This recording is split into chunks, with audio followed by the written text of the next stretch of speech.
Well, hello, people. I'm going to talk a little bit about capitalism in this video.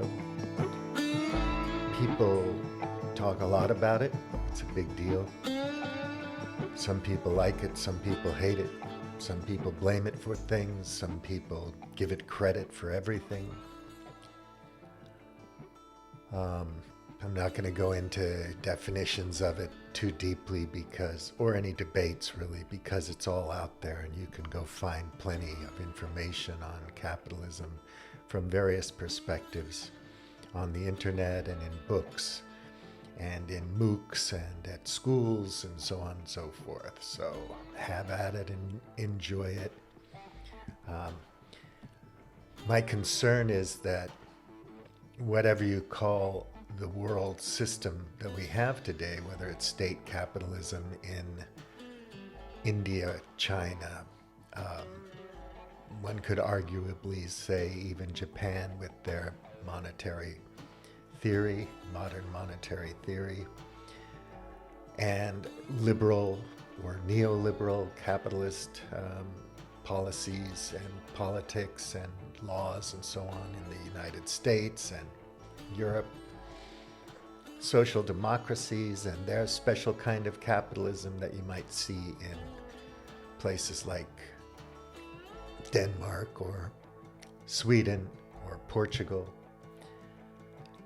Yeah, there's many ways to run the system of owning means of production and owning capital in order to do what you as an individual want to do. Sometimes you can be a business person, an entrepreneur, and not be so selfish. You can be more pro-social while you do it. There's a lot of,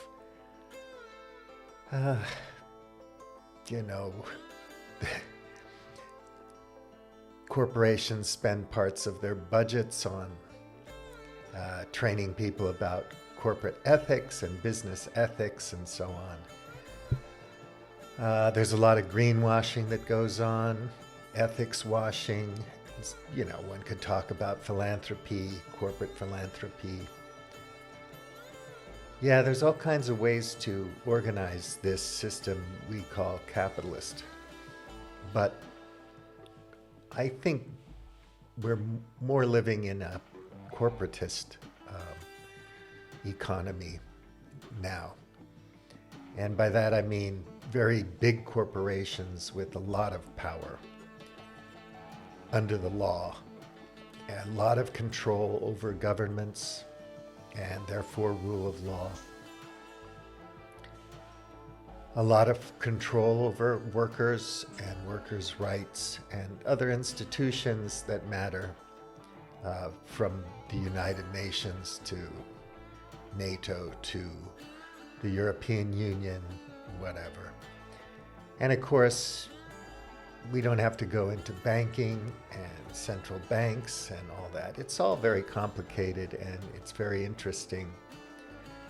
But I'm more thinking about people who defend capitalism that I don't think know what they're talking about and who consider themselves capitalists, but I just look at them as business people,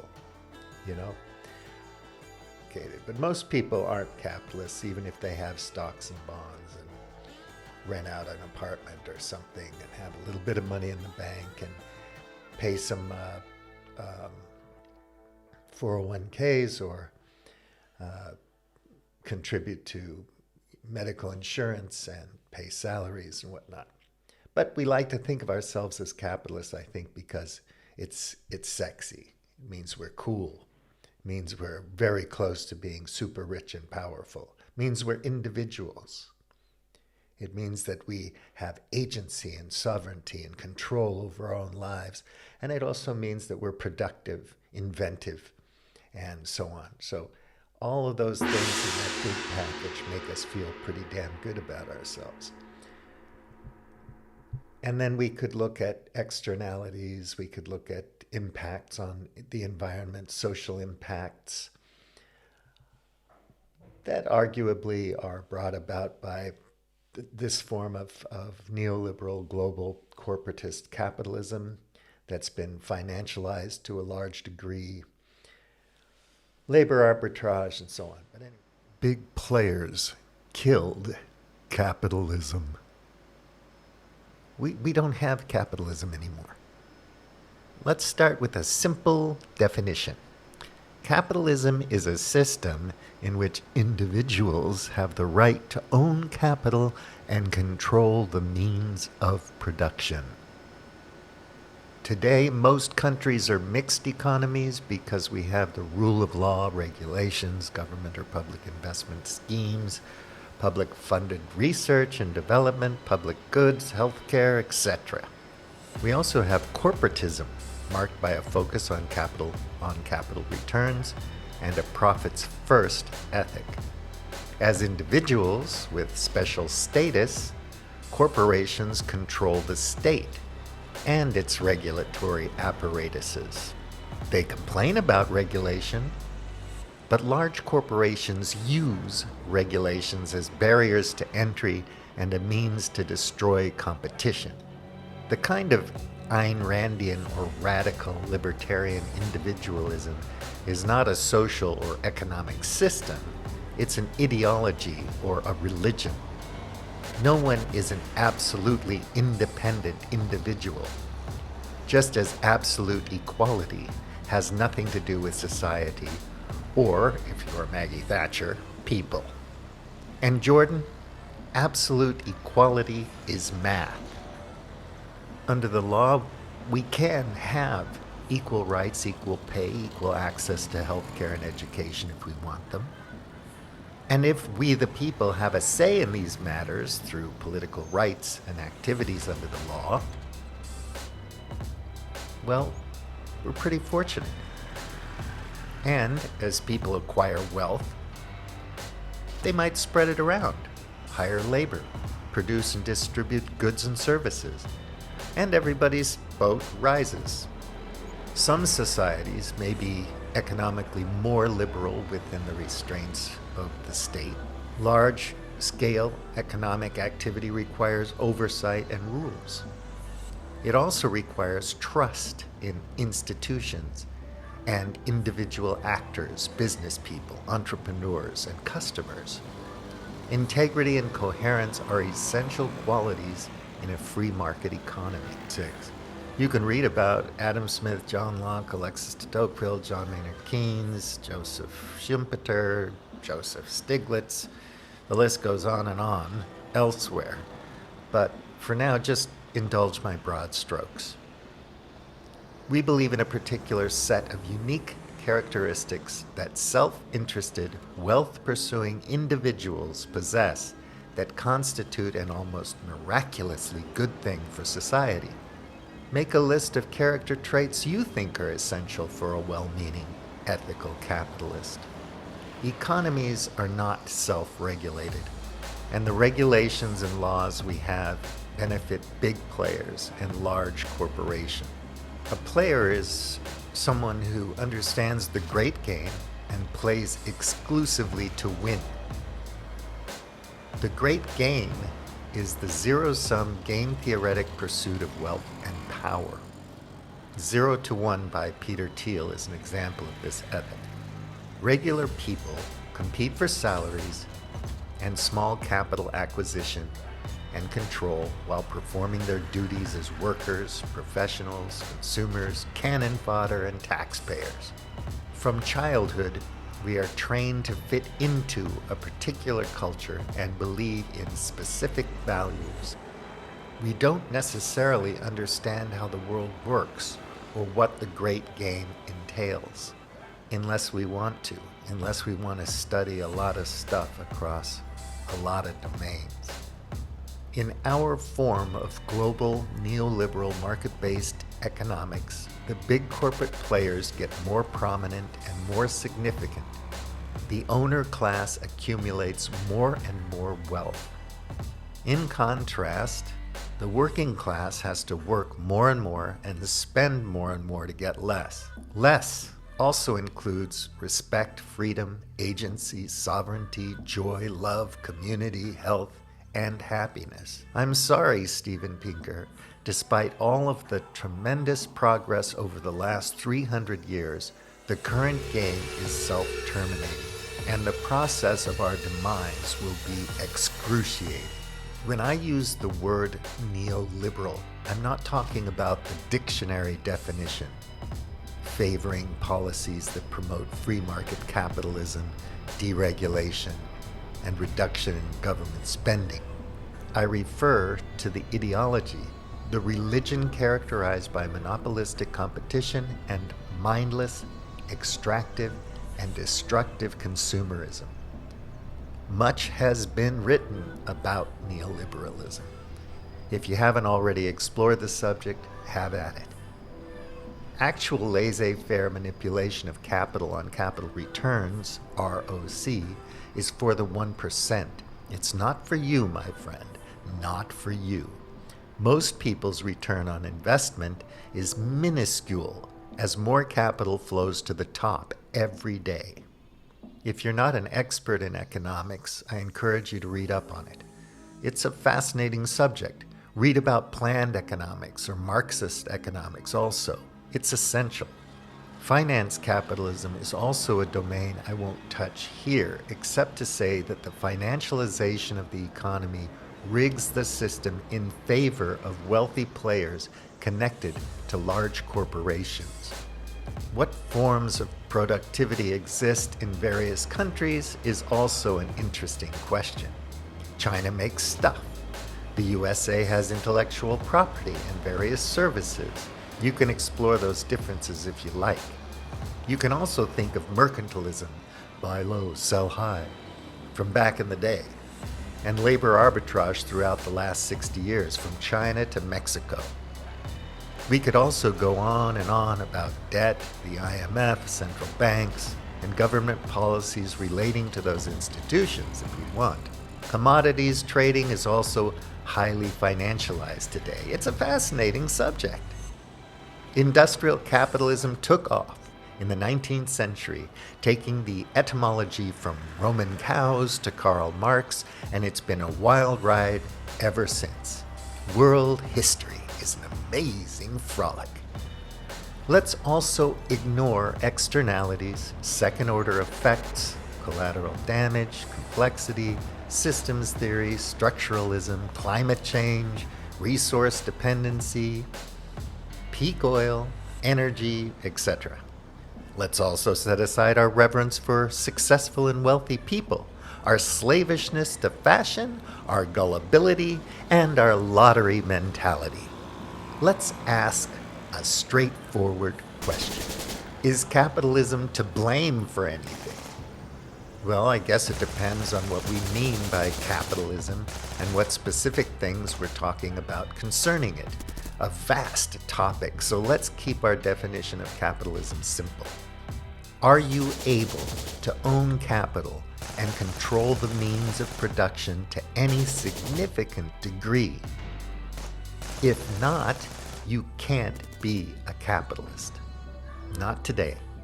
Even a wealthy professional who thinks of herself as a capitalist may not be one.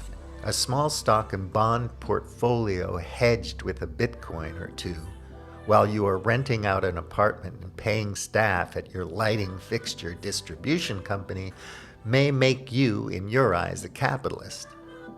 However, you are, in fact, simply bourgeoisie, a diminishing form of the upper middle class that can still afford a ticket to the show.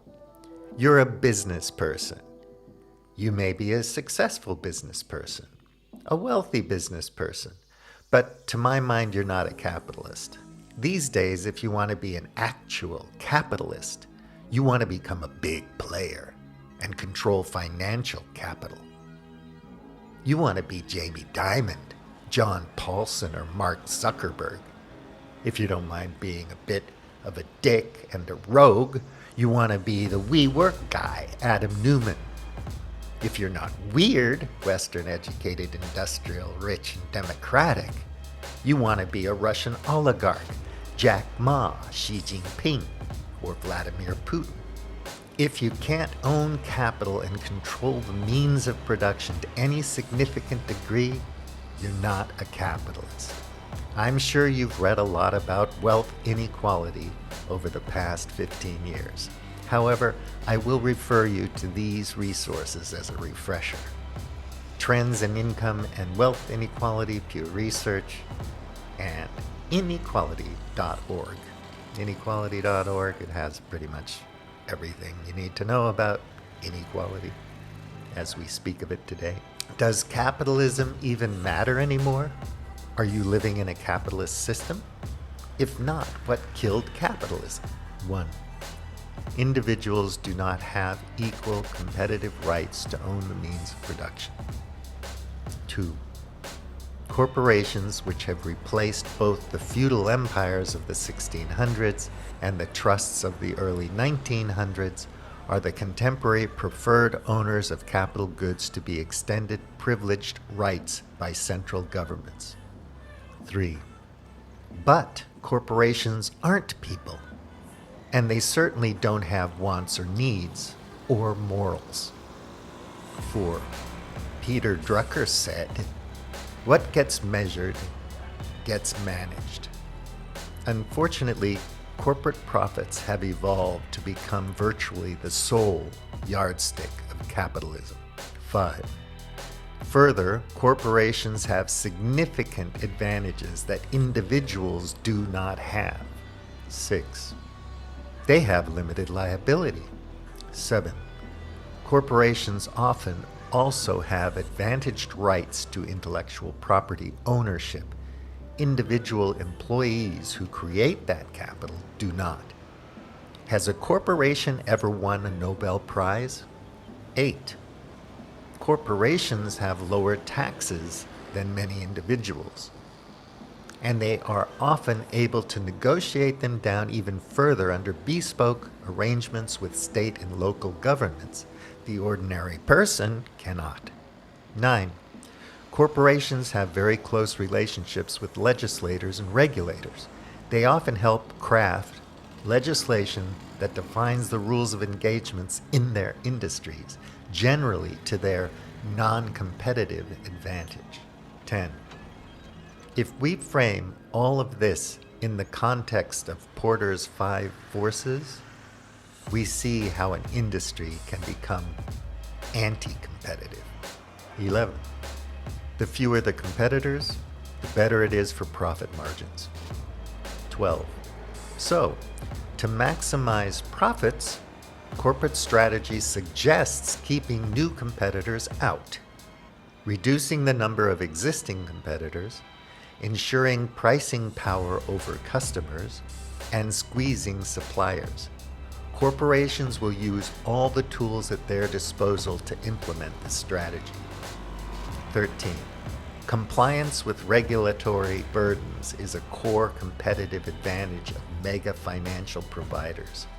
With Blackstone able to offset the cost of its 400 lawyers against $5 trillion of assets, how can small banks or asset managers compete? 14. The answer is they can't. So they get acquired or go out of business. 15. National franchises have gobbled up small and local regional banks. 16. The concentration of power in the remaining winners has increased dramatically. 17. Economies of scale always accrue more to management and ownership than to employees, and indeed to clients. 18.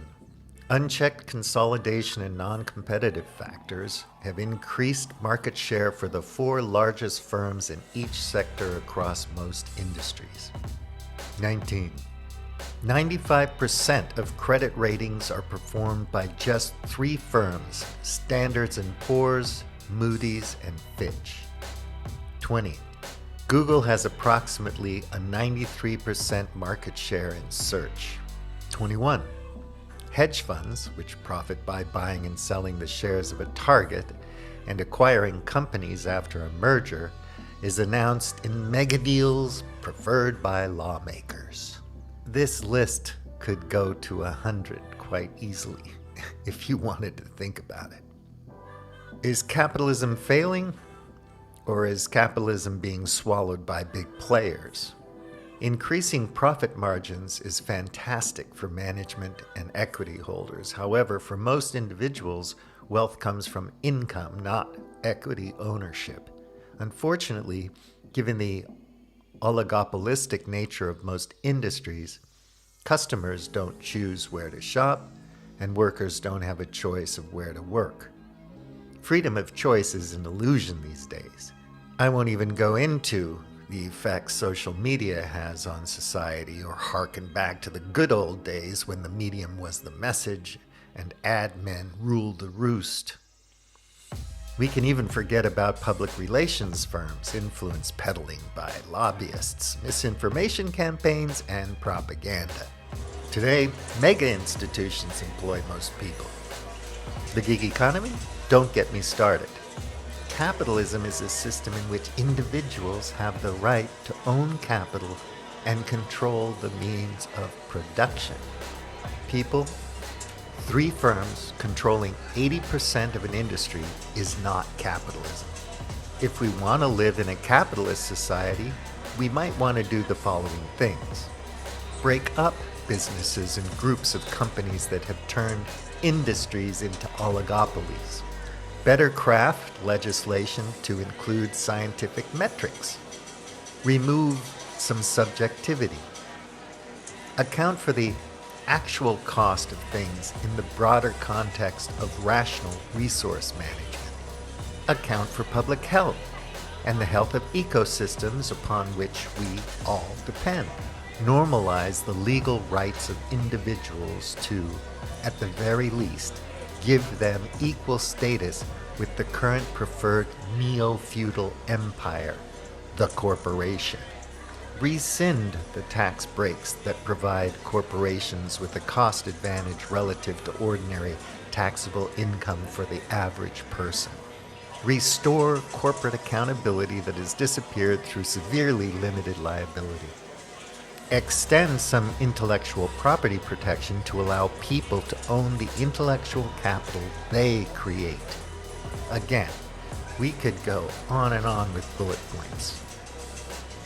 The more you look into it, the more bullet points. Trust me. May I suggest that we never stop thinking about the various impacts of politics and economics on our world and people? Capitalism means the freedom of individuals to own capital goods and pursue their well-being. We have increasingly consolidated corporations controlling the means of production and doing so solely to maximize their quarterly profits. If you want to be a capitalist, put pressure on your leaders and change the rules. Organize and push back.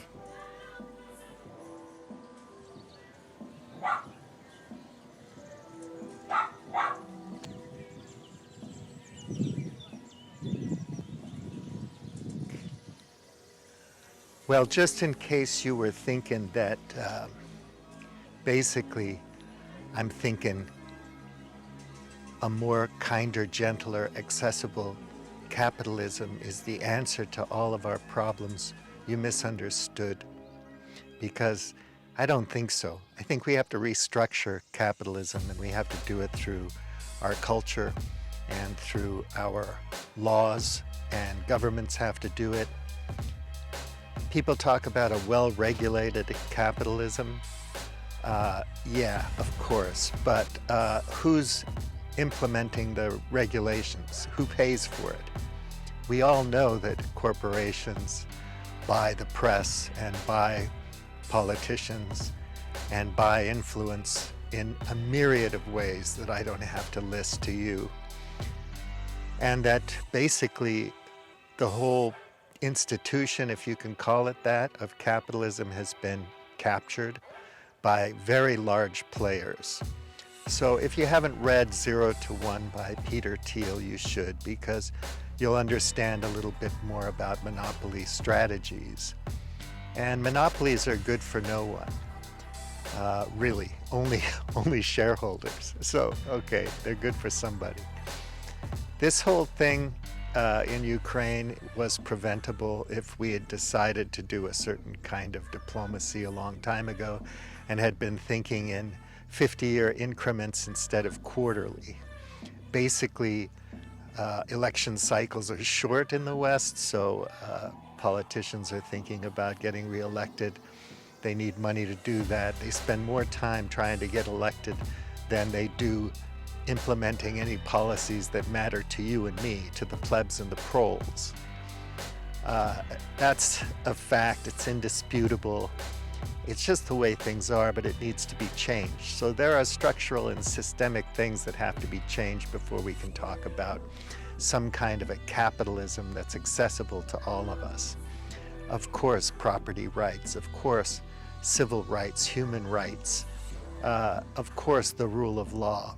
Of course, free enterprise, innovation, and invention. But people don't really know what innovation is. People talk about egregores and hive minds and swarms and whatnot. But the fact is, a large network of brain power, of minds and interactivity and cooperation and collaboration, access to information, technology, ideas, breeds innovation and seeds invention. And you can study that. It's incontrovertible. It's just the fact of the matter. You can look back. I read this book recently about how weird we are. You know, how did weird people become weird? Western, educated, industrial, rich, and democratic.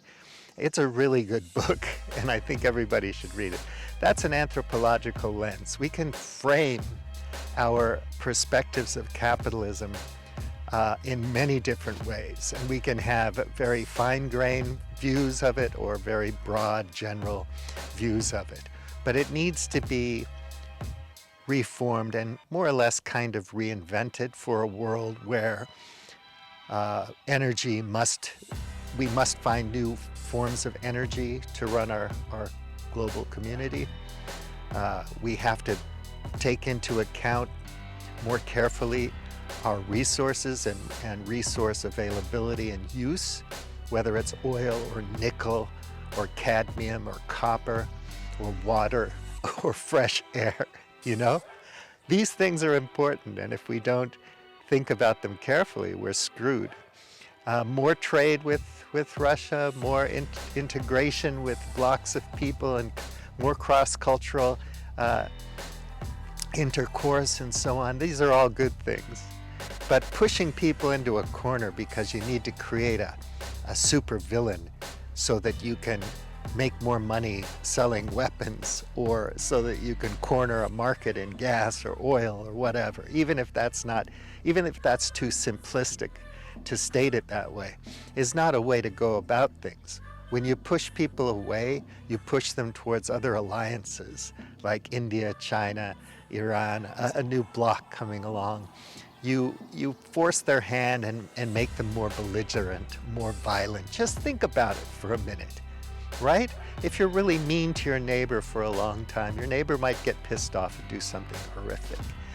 Of course, it's much easier to think of Putin as a supervillain who was always bad. If you did a brain scan of his brain, you'd know right there when you looked at his brain that he was born an evil bastard. Maybe his mom was a crack queen, or maybe he was an alcohol baby, or maybe he was beaten when he was young or something, or maybe just unlucky. And so he's evil and nothing can be done. He has to be destroyed. He fucked up many times. He's not a super villain or a super genius, and neither is our side or your side or the other side. I mean, and all of this is just egged on by capitalistic greed. You know, a form of capitalism that's more like kleptocracy, autocracy, more like we're going into neo-feudalism, you know. I mean, when Bill Gates becomes the biggest landowner in the United States and BlackRock is the biggest landlord, there's something wrong with that. That's not capitalism.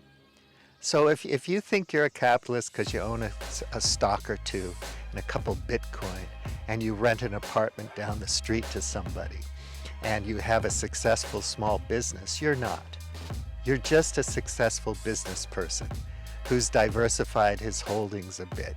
You have some capital, true, you have some cash and some investments, but you're not one of these people right now that's in control of our world. And as long as they're in control of our world and we don't push back and do something, we're fucked. So when the reset people talk about being forced to eat crickets and being forced to rent things rather than own things, they've got something there. It's not totally untrue. The rent seeking now in the world is grotesque. It's disgusting. And there's so much corruption, it's ridiculous. The politics in the States is performative. It's just a bunch of clowns performing for their niche audiences in order to get a vote so that they can keep raising money. And when the door revolves, they go into the private sector, they make more money, then they go back into the public sector. It's a scam. It's become totally screwed up. And we shouldn't sit back and let this happen, because at the end of the day, real people get hurt. Europeans are going to suffer because of this behavior.